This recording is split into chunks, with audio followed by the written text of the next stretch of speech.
some of the people in education who've done some really good, interesting work. I love Allison Zmuda. I love the way she thinks. I think she's brilliant. And I think that she and I come at the same idea from two different perspectives. I'm looking at how do you make teachers better. And so I really work on and concentrating on teachers, whereas Allison looks at kids and what do kids need. And based on that, then she says, so now as a teacher, you need to do this. So I really like Allison's work.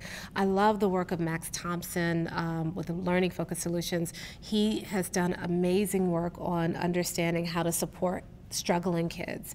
And I remember being a young teacher and hearing him talk about struggling kids and about the idea of acceleration, and just blew my head wide open. I love his work. I find that sometimes, I read a lot of people in education. I read, you've got to have the standards. You've got to read Marzano, you've got to read Tomlinson, you've got to read Grant and Jay, and I love the work that they're doing. But I find a lot of inspiration from people who are outside of education, people who are wrestling with some of the same issues that I'm wrestling with, but they're looking at it from a business perspective, or from the perspective of being an artist, or from the perspective of being a journalist. And so I like to kind of read outside of education because that perspective informs my own inside of education. Dan Pink just wrote a new book called To Sell is Human, and it's all about how we're all salespeople. And for me, that's a really interesting book from a leadership perspective, because selling is about helping people make decisions to invest in something. And as an educational leader, what you're doing with your teachers or with the principals that you supervise or with a district is you're trying to get the adults in the district to invest themselves in the kids.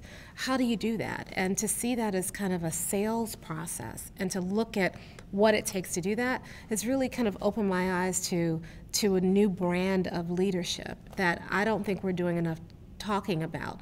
Our traditional notion of leadership is that I set the vision and people follow. And so I like his work. And there's another blogger, I'm not going to say his name right, it's Amir Haque. And he talked about being a builder and about how it's really important not to try to be a leader, but to build something so compelling people are naturally drawn to it.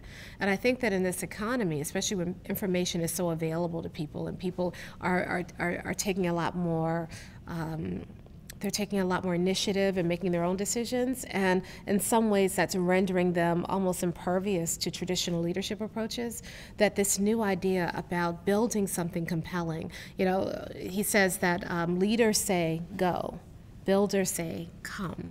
And I like that. I like that idea that as a leader, what I'm doing is making something so compelling and then inviting people to come and be a part of that versus trying to convince people and drag people there.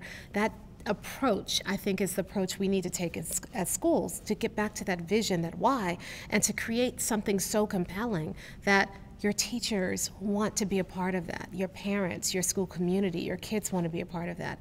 And as a teacher in a classroom, building a classroom so compelling that I don't have to give you candy in order to make you do the work. The work is so interesting, I just say, hey, here's something really interesting. Come join me.